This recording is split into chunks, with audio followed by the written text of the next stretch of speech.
নমস্কার বন্ধুরা, দীপালি পাল কুকিং চ্যানেলে আপনাদের স্বাগত। আমার আজকের রেসিপি হলো চাউমিন।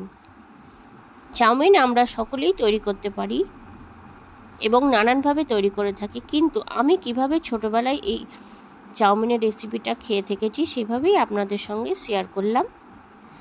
ভালো লাগলে অবশ্যই লাইক, শেয়ার ও সাবস্ক্রাইব করবেন, আমার পাশে থাকবেন। আমি নিয়েছি কিছুটা পরিমাণে চাউমিন, বাঁধাকপি কুচি, রসুন, কাঁচা লঙ্কা চেরা, আর নিয়ে নিয়েছি গাজর, পেঁয়াজ আর ক্যাপসিকাম কুচি। সমস্ত কিছু কেটে পরিষ্কার করে নিয়েছি। তারপর জল গরম করে প্রথমে আমি চাউমিনটা সেদ্ধ করে নিলাম। চাউমিন সেদ্ধ হয়ে যাওয়ার পর ভালো করে ছেঁকে আর ঠান্ডা জলে একবার ধুয়ে নেওয়া অবশ্যই প্রয়োজন। আমি সেভাবেই চাউমিনটাকে ধুয়ে নিলাম। তারপর একটা কড়াই চাপিয়ে দিয়েছি, তাতে দিয়ে দিচ্ছি সামান্য পরিমাণে তেল। তারপর দিয়ে দিলাম কিছুটা পরিমাণে চিনেবাদাম। এই চাউমিনের আমার এটাই হলো নতুনত্ব। আমরা ছোটোবেলায় এইভাবেই চাউমিন খেয়ে থেকেছি। আপনারাও ভালো লাগলে অবশ্যই একবার বাড়িতে এইভাবে চিনেবাদামের সঙ্গে চাউমিন বানিয়ে খেয়ে দেখবেন। খুবই ভালো লাগবে এবং অন্যরকম স্বাদ মনে হবে। বাদামগুলোকে ভালো করে লালচে করে ভেজে নেওয়ার পর আমি একটা পাত্রে তুলে নিচ্ছি।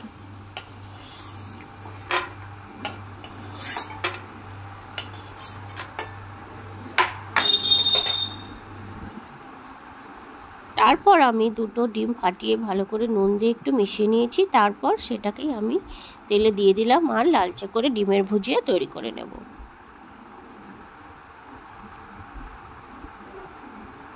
এখনকার বাচ্চারা তো চাউমিনের ভক্ত, সেই জন্য চাউমিন আমাদেরকে প্রায় করতে হয় ঘরে।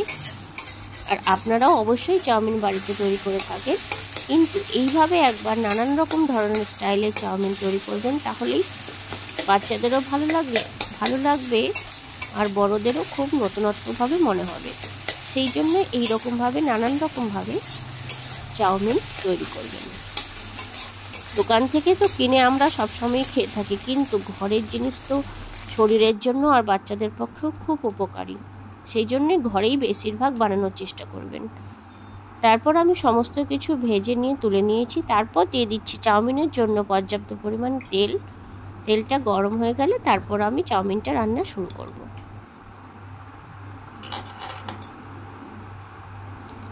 প্রথমেই দিয়ে দিচ্ছি রসুনের কোয়াগুলো একটু কুচি করে নিয়েছি। প্রথমে রসুনটা দিয়ে দিলাম। রসুনগুলোকে একটু লালচে করে ভেজে নেব। তারপর এক এক করে সমস্ত ভেজিটেবলসগুলো দিয়ে দেব। আমি প্রথমেই দিয়ে দিচ্ছি গাজর কুচি। গাজরের একটু সময়টা বেশি লাগে, সেই জন্য প্রথমে গাজরটা ব্যবহার করলাম।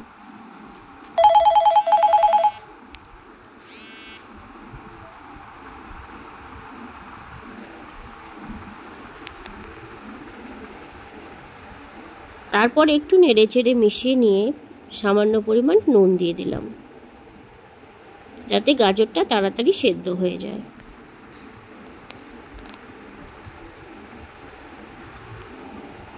তারপর একবার ভালো করে নুনের সাথে সব কিছু মিশিয়ে নিচ্ছি।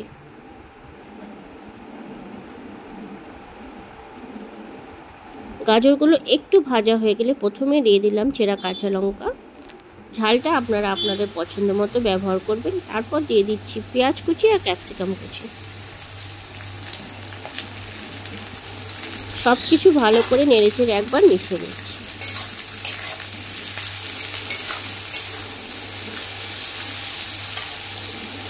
সব কিছু মিশিয়ে নেবার পর দিয়ে দিলাম আরও সামান্য নুন, আর পেঁয়াজটা তাড়াতাড়ি নরম হবার জন্য দিয়ে দিচ্ছি সামান্য পরিমাণে চিনি।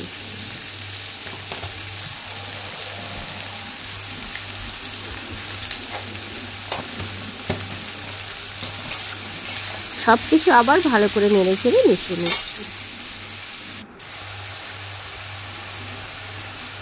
দিয়ে দিলাম সামান্য পরিমাণে গোলমরিচের গুঁড়ো।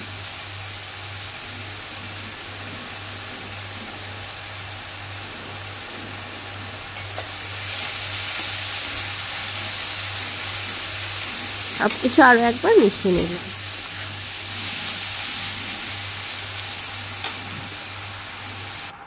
হালকা একটু ভাজা হয়ে যাওয়ার পর দিয়ে দিলাম আগে থেকে সেদ্ধ করে রাখা বাঁধাকপিগুলো। বাঁধাকপি সবসময় ব্যবহার করবার সময় আগে থেকে একটু সেদ্ধ করে নিতে হয়, তাহলে বাঁধাকপির যে বাজে গন্ধ সেটা অনেকটা চলে যায়। তারপর সব কিছু একবার ভালো করে নেড়ে চেড়ে নিলাম।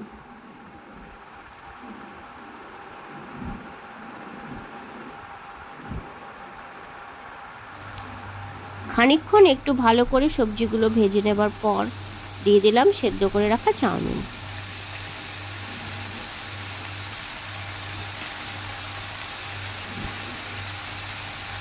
সমস্ত চাউমিন দিয়ে দেওয়ার পর আমি ভালো করে নেড়েচেড়ে একবার মিশিয়ে নিলাম। তারপর 10 মিনিট ধরে আমি চাউমিনটাকে রান্না করে নেব। চাউমিন সবসময় ভালো করে ফ্রাই করে খাওয়া দরকার, তাহলে চাউমিনের যে বাজে একটা ময়দার গন্ধ সেটা চলে যায় এবং খেতেও খুব ভালো হয়, আর চাউমিনটা একেবারে ঝরঝরে হয়ে যায়।